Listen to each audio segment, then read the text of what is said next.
Alates kindlustuspettustest kuni krediitkaartideni, inimesed üritavad sind iga päev petta. Tahad vältida rahatuks jäämist? Pane hoolikalt tähele. Mina olen Josh ja tänases saates Infographic Show paljastame 30 kõige rumalamat rahalist lõksu, kuhu keskklass sageli satub. Number 30. YouGovi andmetel 2022 aastal on kindlustustööstus Ameerika kõige vihatumate tööstusharude seas muljetavaldaval 4. kohal, jäädes alla vaid tubakatööstusele, uudismeediale ja kaabeltelevisioonile. Ja üks neist põhjustab inimestele sõna otseses mõttes vähki. Üks põhjus, miks inimesed kindlustustööstust nii väga vihkavad, on rahalist seisu hävitavad petuskeemid nagu kogu elukindlustus, mis võivad täielikult hävitada isegi jõukad valgekraede spetsialistid. Kogu elukindlustuse poliis, erinevalt tähtajalisest elukindlustusest, mis katab sind ainult kindarvu aastate jooksul, kehtib alates ostmise hetkest kuni sinu surmani.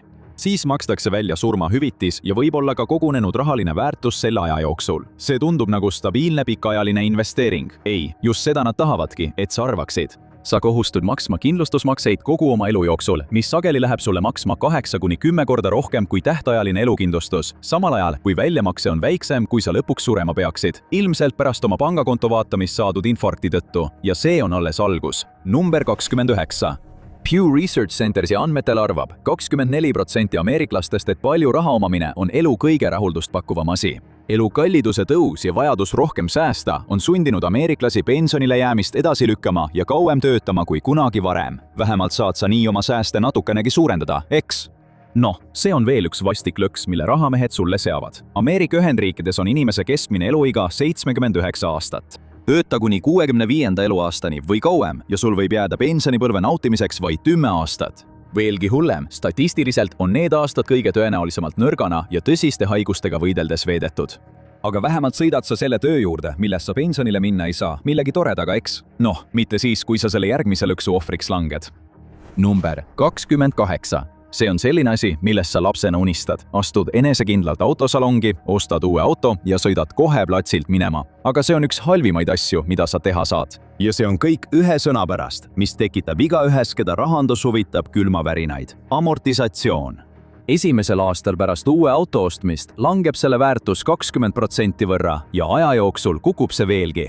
Seda peetakse uueks autoks ainult seni, kuni see on veel müügiplatsil, kuid niipea, kui sa sellega ära sõidad, on see kasutatud auto ja hinnatakse vastavalt. Kogu see lisaraha, mille sa maksid, kaob lihtsalt õhku.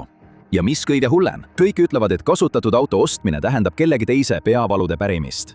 Aga uus auto koos kogu viimase tehnoloogia ja kõrge asendusväärtusega toob sulle kaasa veelgi suurema kindlustusmakse. Ja just nii ongi sinu unistuste autos saanud õudusunenägu. See järgmine trend veenis miljoneid, et nad saavad rikkaks samal ajal, kui nende taskud tühjenesid. Number 27. NFT-d ehk mittevahetatavad tokenid on plokiahelas autentitud, tavaliselt koledad väikesed illustratsioonid, mis on loodud olema ainulaadsed ja juhuslikud. Inimesed ostsid neid spekulatiivsete investeeringutena, lootes, et haruldus tõstab nende väärtust. Need olid 2020. aastate alguse krüptobuumi ajal väga populaarsed. Aga järgmine kord, kui näed NFT-d, säästab see sul palju südamevalu, kui mõtled sellele kui rahaliselt jätkusuutmatu. Umbes 23 miljonit inimest ei teadnud seda ja nüüd istuvad nad väärtusetute plokiahela JPEG-ide otsas. NFT-skänja. CoinMarketCap andmetel on peaaegu 69 800 73 000 NFT kollektsioonist kaotanud kogu oma väärtuse, jättes kõik ostjad rahaliselt laastunuks. Täiuslik näide on asutaja Jack Dorsey esimese säutsu NFT. See müüdi 2021 aastal 2,3 miljoni naela eest, kuid 2023 aastaks oli selle väärtus langenud vaid 1200 naelani. See on vähem kui $2000 ja kui sa tahad oma raha alles hoida, siis võib-olla tasub järgmise hullumeelse spekulatiivse investeerimistrendi puhul, mida kõik teised üles kiidavad, pigem kõrvale jääda. Järgmine lõks on miski, mida enamik ameeriklasi juba oma taskus kaasas kannab. Number 26. Kuna kõik on nii kallis ja palgad seisavad paigan, pole sugugi haruldane, et inimesed kasutavad krediitkaarte. Tegelikult on 82% täiskasvanud ameeriklastest vähemalt üks krediitkaart, sageli mitu. Ja 2025 aastal ulatus Ameerika krediitkaardivõlg kokku umbes $1,28 triljoni. Paljudel on raske sammu pidada ja nad teevad vaid miinimummakseid, et vältida viivistasusid. Ja just nii nad sind kätte saavadki.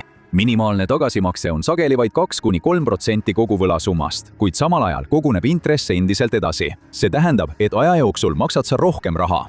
üks allikas, My Budget, toob selle näite. Kui sul on krediitkaardil $5000 võlga 18% intressiga ja sa maksad iga kuu ainult $100 suurust minimaalset makset, võib võla tasumine võtta rohkem kui 30 aastat. Selleks ajaks oled sa tagasi maksnud üle $12,000. See on rohkem kui 2-kordne algne võlasumma. Mõtle sellele järgmisel korral, kui teed tagasimakset. Ja see aeglane verejooks pole midagi võrreldes sellega, mis ees ootab.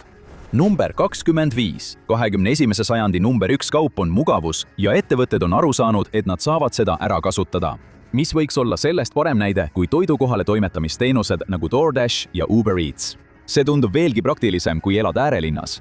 Aga täpselt nagu krediitkaardimaksed on see rahaline surm 1000 väiksemast kulust, kui natuke lähemalt vaadata. Võid arvata, et pole midagi halba selles, kui tellid DoorDashi kaudu õhtusöögi, kui oled reede õhtul pärast ööd väsinud, kuni avastad, et tooted võivad nende kohale toimetamisteenuste kaudu olla kuni 39% kallimad. Ja see on enne, kui lisanduvad kohale toimetamistasu ja jootraha kullerile.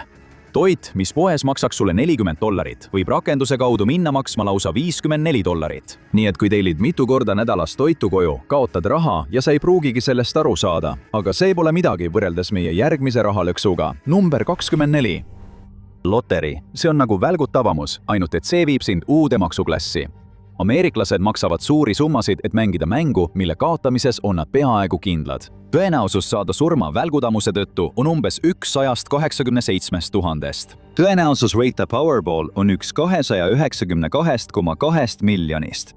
See pole isegi võrreldav. CNBC andmetel mängib pooled ameeriklastest osariigi loteriid ja sõltuvalt allikast kulutab keskmine ameeriklane igal aastal lotopiletitele $300–1000. Igal aastal. See on raha, mille võiksid sama hästi lihtsalt soovikaevu visata. Pole vaja öelda, et palju parem on see raha taskusse jätta. Ja kui juba unistustest rääkida, siis Ameerika unelm ise võib olla üks kõige kallimaid lõkse üldse. Number 23. See on keskklassi unistus omada päris oma kodu, selle asemel et üürida. Ja aastal 2024 olid kodulaenu tagasimaksed tegelikult odavamad kui üür, mis paneb ilmselt paljusid meist kaaluma kõnet Samaritansi abitelefonile. Siiski kaasneb sellega omanike jaoks veel üks rahaline lõks, mis näib igal aastal koos inflatsiooniga aina hullemaks muutuvat. Hoolduskulud. Forbesi andmetel on ühe pereelamu aastane hoolduskulu ligikaudu $10,400 aastas, kusjuures aastane kasv on 5,9%. Kas elu pole mitte täiesti halastamatu? Isegi kui sul on unistuste olukord, kaasnevad sellega pööraselt kallid tingimused. Kuid kodud ei ole ainukesed südant soojendavad ostud, mis võivad vaikselt su rahalise seisu ära rikkuda. Number 22. Võid arvata, et lemmikloomad lisavad su ellu veidi rohkem tähendust, kuid sama hästi võivad need olla nagu ankur su kaelas, tõmmates sind rahalisse kuristikku. Vaatame kõige populaarsemat lemmiklooma Ameerikas. Praegu elab Ameerika majapidamistes 48,3 miljonit koera. Kuigi koera omamise peamine tulu on armastus ja seltskond, siis Lamborghini nende eest osta ei saa. Vaatame siis, millised on tegelikud kulud ühe sellise 4-jalgse priileivasööja pidamisel. Wall Street Journali andmetel jäävad koera soetamise esialgsed kulud vahemikku $1100–$4400. Kuid see on alles algus. Lisaks tuleb arvestada steriliseerimise ja kastreerimise, vaktsineerimiste, koolituse, toidu, regulaarsete tervisekontrollide, hoolduse ja füüsiliste tarvikutega. See teeb kokku $3000–9500 ja siis on aeg lemmikloomakindlustuseks. Ja kui sa loodad rohkem kui ühte lemmiklooma, siis võid kõikidele nendele numbritele julgelt vastavad kordajad juurde liita. Nüüd hakkame rääkima eluaegsest kulust.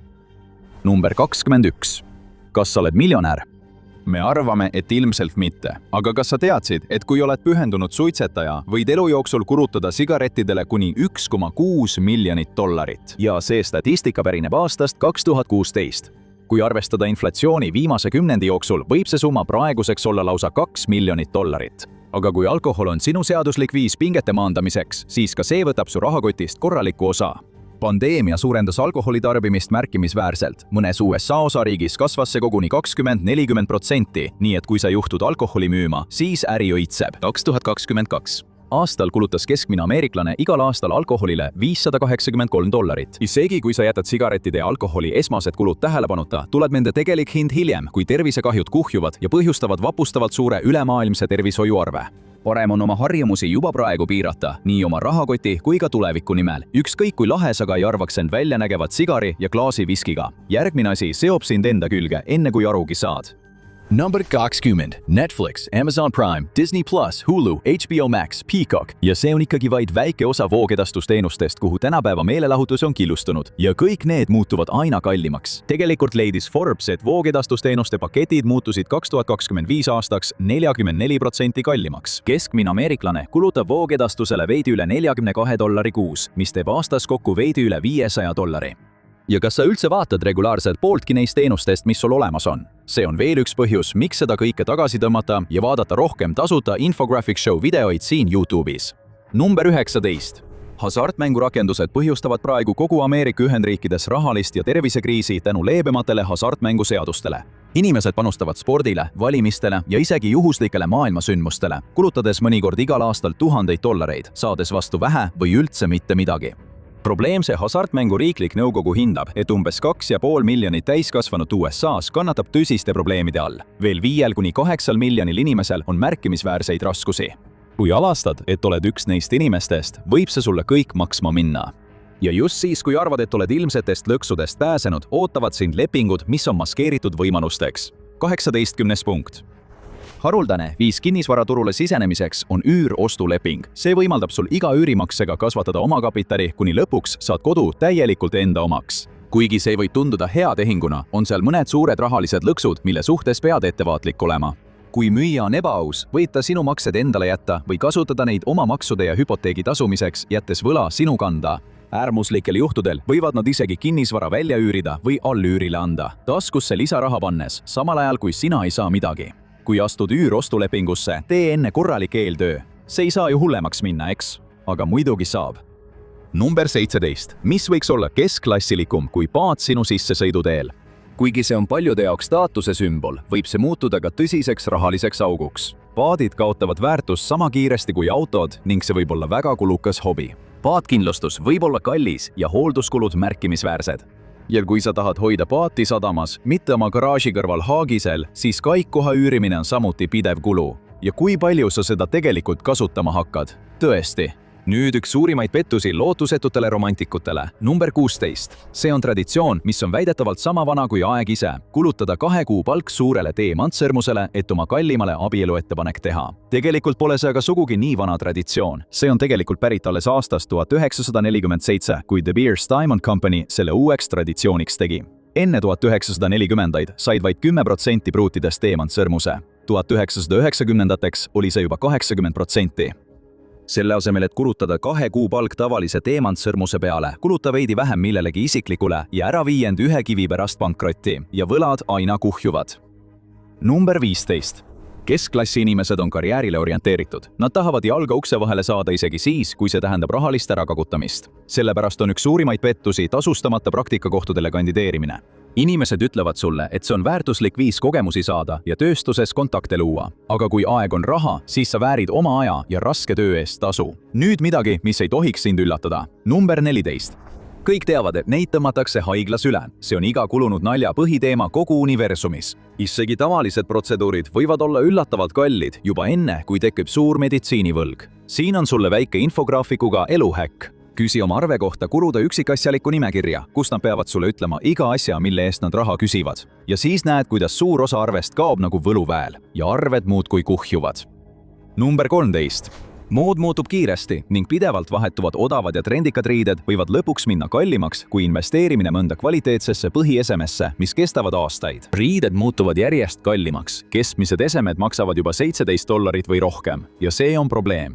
Uued riided moodustavad keskmise ameeriklase aastasest kulutustest 2,3%. Osta vastupidavaid riideid, säästa raha ja vähenda riidejäätmeid samal ajal. Kõik võidavad ja see on ainult sinu garderoob. Oota, kuni me räägime kulutustest, mis võivad sind kummitada aastakümneid. Number 12. Kas sa kulutaksid $33 000 ühepäevasele puhkusele? Tõenäoliselt mitte. Aga inimesed võtavad regulaarselt laenu, et pulmi rahastada, kus see ongi keskmine kulu, millest 40% moodustab vastuvõtukoha ja toitlustuse hind. Kas see on seda tõesti väärt? Me ei ütle, et sa ei peaks abielluma, vaid pigem seda, et peaksid sa minema pulma korraldamisele vastu mõistlikuma eelarvega, kui sa ei taha, et su rahakotti kummitaks abieluvaim veel aastaid. Kogu see võlg jääb sinuga kuni surmani ja isegi siis ei pääse sa sellest. 11. Üks kõige süngeimaid rahalisi lõkse, kuhu inimesed satuvad, on suremine. ja nagu selgub, on suremine pööraselt kallis. Pennsylvania ülikooli andmetel võib juhul, kui sina või sinu lähedane sureb pika haiguse tõttu, viimane kuu haiglas juba maksta kuni $32,400.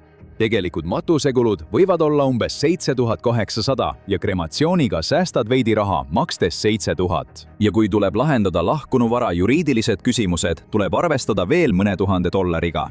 Isegi surm ei aita sul kapitalismist pääseda. Aga vaata, mis toimub siis, kui sa elus oled. 10. punkt. Osta kohe, maksa hiljem. Plaanid võimaldavad sul oste finantseerida ja maksta osamaksetena. Tundub päris hea diil. Seda saab teha isegi PayPalis. Aga pinnapealse heaolu all peitub ka tumedam pool. Mõned neist juriidilistest teenustest pakuvad kuni $30,000 suuruseid krediidilimiite ja seda raha on lihtne ära kulutada. Isegi kui sul õnnestub saada intressivaba diil, siis kui sa jätad makse vahele, satud sa rahalistesse raskustesse, mis kestavad kuni vanaduseni. Ja kui sa oled vana, ootavad siin uued rahalised lõksud. 9. punkt.